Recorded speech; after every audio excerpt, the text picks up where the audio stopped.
So we need to talk about episode 5. I know for most people it'll probably be episode 6 that really and finally destroyed Game of Thrones. At least it is for most people, and even the die-hard fans. But I think if we really think about it, it was episode 5 that really cemented the almost complete bankruptcy of what the show was trying to do and what it ended up doing. So, we all have our favorites in terms of why the characters or how the characters were completely and utterly destroyed. There's Varys, there's Jaime, there's Jon. You could just keep listing people over and over. Even characters that I didn't really care about and were pretty minor, like Euron, even they really don't make a lot of sense. Why they're doing what they're doing, why they're fighting who they're fighting. They're acting like just robots. They're just walking and talking, but they don't seem to have real emotions. They don't have real thoughts. So, of course, when the decisive moment comes, when we see and are just shocked and completely blown away, when Dany unleashes Drogon, it's not so much the shock of a character just changing rapidly or even doing something we might disagree with. It's just that there is no shock. The shock is in the sheer stupidity of the action.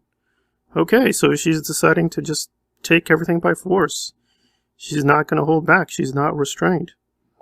There's nothing wrong inherently with making that choice, but once you make it, you're puzzled as to, okay, but why is it happening?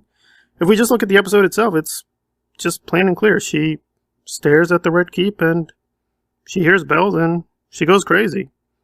So, yes, it's a shock, but it's a shock of what is the writer trying to communicate? It really can't be a character because there's almost nothing that foreshadows this. There are quite literally only 2 scenes. 2. And not a single one of them occurs in the actual season. One of them is with Lady Olenna.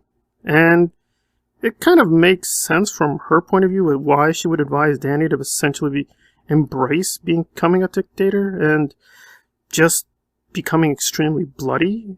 I mean, yes, it makes sense for her. But what is the advice? Be a dragon. But Dany's not a dragon. She's a human being. In fact, she's not even an adult. She's still technically a young little girl. How would she know what to become yet?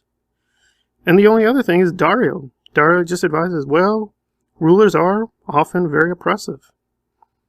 And that's it. This is all that we get in terms of building the character to go into such a weird and utterly perplexing set of decisions. Of course, you can point to things in the season, and we all can all list them. You know, she loses this, she loses that, she loses a dragon, but that still really doesn't answer the question. What is going on? What is happening? Why is this occurring? I can pinpoint only just one relationship that even kind of makes sense within the series, or even in the show, or this episode.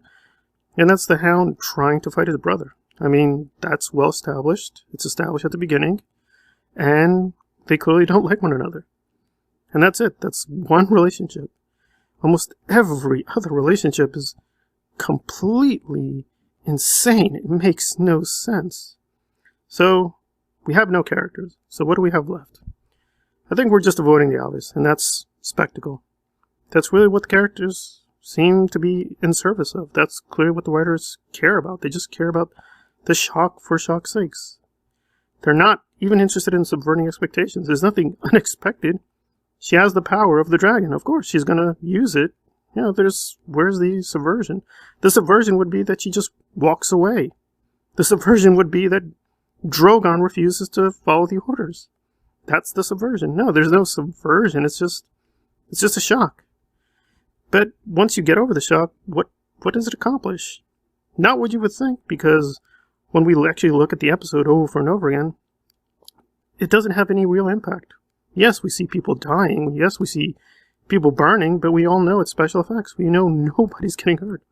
We know no real human is actually getting, destroyed or decimated by the dragon. So what do we have left? We just have to look at the character, or lack thereof, and ponder what is going on in this person's head. What are we supposed to think or say? And we're left with really nothing. We don't I mean, this is what the writers are telling us, that she stares at the Red Keep and it becomes personal for her. And that's it. It just became personal, and she's just going to do what she's going to do. And to some extent, you can kind of understand the logic behind this. But the question is, why? Why such an extreme set of decisions? It just seems, well, the show's going to end. We need to end with something really big and really spectacular. And I can't claim to be innocent.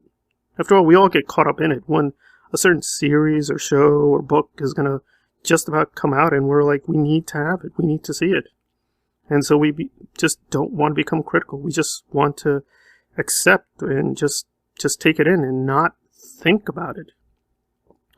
But at the end of the day, spectacle only has power or makes sense if it's proportional. It has to work within a series of constraints. Once you lose the constraints, you really don't have anything left. And that's kind of the final tragedy of Game of Thrones. The writers were never really good at making characters, but they were very good at just destroying them.